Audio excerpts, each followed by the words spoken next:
Good day, folks, and welcome to another edition of Lumberjack Logic. Yes, it continues to get better down in Georgia because Terrence Bradley just met with the judge today. It has been confirmed. A witness in the Fulton County DA disqualification proceedings met with a judge behind closed doors today, and it was confirmed by 11 Alive by two attorneys involved with the case. Now, if you recall, Terrence Bradley, that's who met with the Judge McAfee behind closed doors, was saying about, well, he was talking about attorney-client privilege. Now, you have to remember, though, that was before Fani Willis and her team turned on Terrence Bradley and tried to accuse him of all sorts of impropriety. Well, the judge then wanted to meet with him behind closed doors. And this is the key to the whole case. This guy knows everything. And so he went behind closed doors. We don't know what he said, but I'm going to tell you what.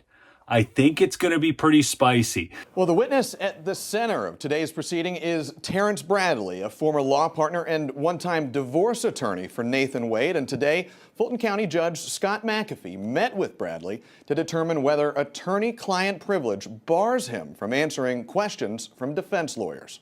Now, you have to remember, at the center of all of this is the charges of financial impropriety and also the charges of perjury, because Fani and Wade both said that they did not have this relationship prior to said date, and that Wade did not financially benefit from it, nor did Fani.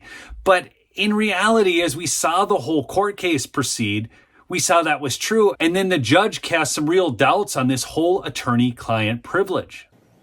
It's an issue that almost never got to this point.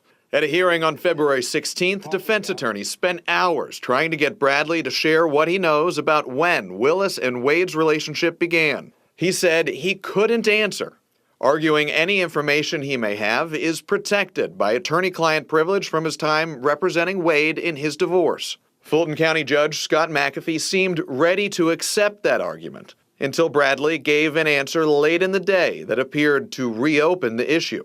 Now I'm left wondering if Mr. Bradley has been properly interpreting privilege this entire time. So the nuts and bolts of this all is that there are communications that were had between Nathan Wade and Terrence Bradley that were not part of attorney-client privilege because they were just conversations. They were law partners. So they would talk about things.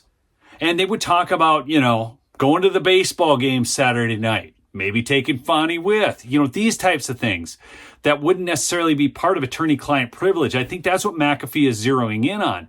But the other thing is, at this point, Terrence almost has an axe to grind because they went after him.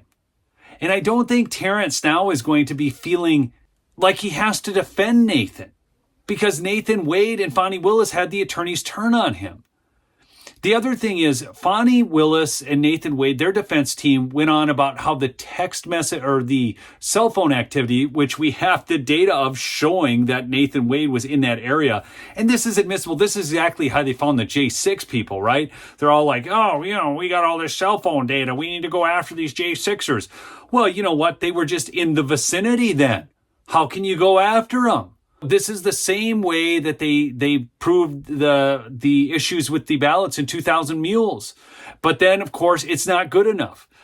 This is the way the left pursues things. All of a sudden, cell phone data, which is very accurate, they can ping it off towers and get them into this general location.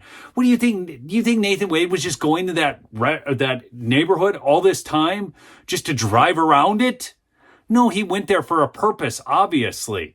There's something about this evidence that just leads you to know that he was, hanging out with Fani at her place.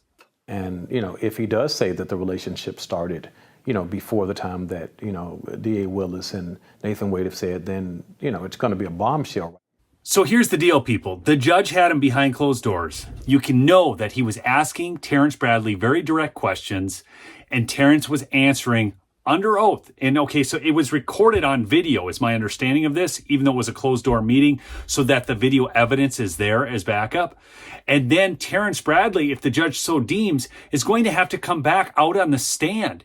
And then Terrence Bradley has already spilled the beans to the judge on exactly what he knows. People, the goose is cooked down in Georgia.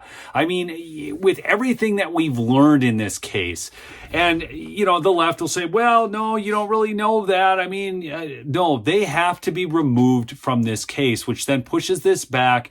And this was the left's case that they were banking on, because the other cases, Jack Smith's cases, are going nowhere. Civil fraud cases in New York have been appealed, and I do not see how Trump doesn't win on appeal with everything we've learned about E. Jean Carroll and about Mar-a-Lago's valuation and, the egregious nature of these fines, and then trying to actually put the Trump Corporation in receivership. I don't think even the New York Appeals Court is going to look at that and say, boy, that makes sense because we want to be overturned by the Supreme Court and look like a bunch of idiotic twits. Judge Engoron seems stupid enough to actually do that and not care. He's so something is wrong with that dude in the head. But anyways, thanks so much for listening. Make sure to check out my sponsor, MyPillow, MyPillow.com, promo code Lumberjack for big savings. Thanks so much. We'll see you on the next episode. Peace out.